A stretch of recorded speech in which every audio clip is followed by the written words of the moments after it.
Assalomu alaykum azizlar. Al-Hikamul Arabiyya ko'rsatuvimizning 5-soniga xush kelibsiz. Hozirgi vaqtni sizga aytadigan bo'lsam, soat deyarli 5:30 ni ko'rsatyapti. Tongi 5:30. Aslida bu vaqt men uchun ham vaqtli. Lekin bu vaqt ba'zilar uchun endi kech. Kimlar uchun deysizmi? Bugun uyqudan uyg'onmaganlar uchun. Keling, biz uchun kech bo'lmasidan biz ham vaqtni qadriga yetishni o'rganaylik. Shu uchun bu ko'rsatuvimiz vaqt to'g'risida bo'ladi. Tayyor bo'lsangiz, boshlaymiz.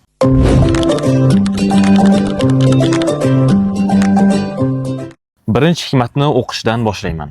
Al-vaqtu kas-sayf, illam taqta'hu qata'ak. Vaqt qilich kabidir. Agar uni kesmasangiz, u sizni kesadi. Bu hikmatimizni juda ko'pchilik aytib o'tgan. Lekin men bu o'rinda bir ustozimizning aytgan ajoyib fikrlarini aytmoqchiman. To'g'ri, bu jumlani tarjima qilishda agar kesmasangiz sizni kesadi deb tarjima qilamiz. Agar bu o'ringa e'tibor beradigan bo'lsak, qato'a fe'li ishlatilyapti. Ya'ni bu o'tgan zamonni ifodalaydi. Bir ustozimiz aytgandilar. Bu o'rinda mozi fe'li ishlatilyapti. Ya'ni vaqt seni kesdi degan ma'no kelib chiqadi. Ya'ni albatta bu grammatik jihatdan emas, balki bu fe'lga nazar qilgan holatda aytilgan gap.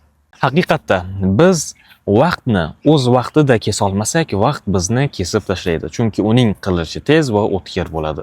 Deylik, ayni shu soniyani siz zoya qilayotgan bo'lsangiz, demak vaqt sizni kesib bo'ldi.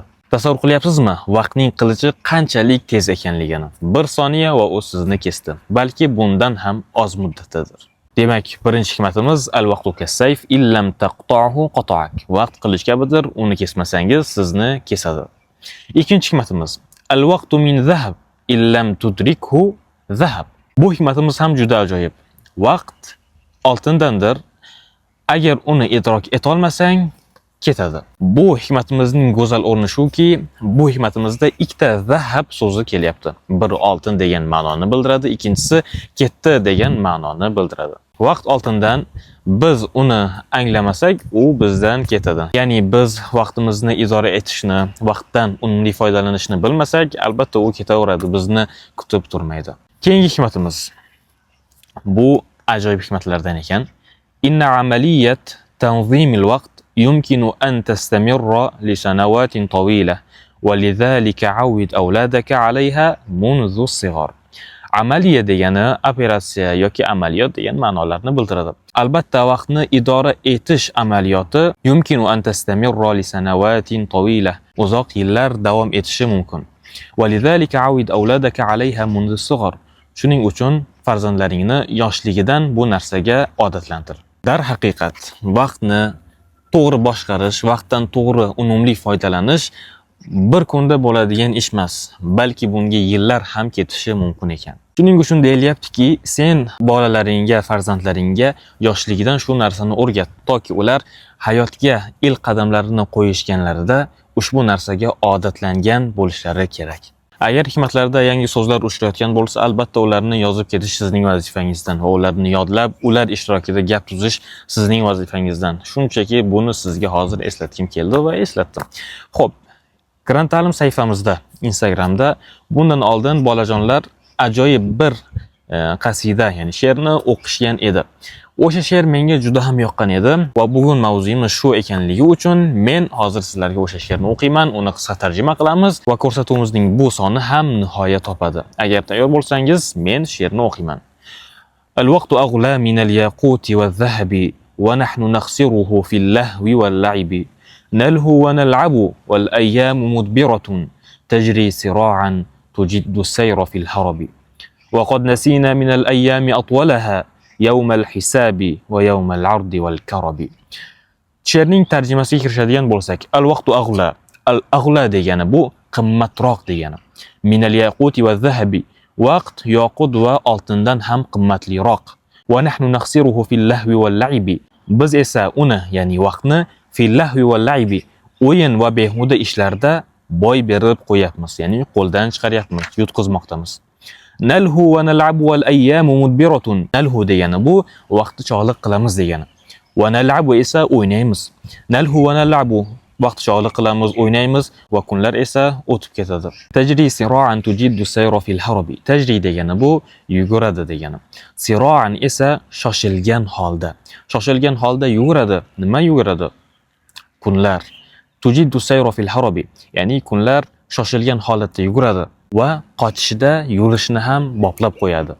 Tujiddu degani bu mukammal qilmoq, o'sha narsani ajoyib tarzda bajarmoq degan ma'noni bildiradi.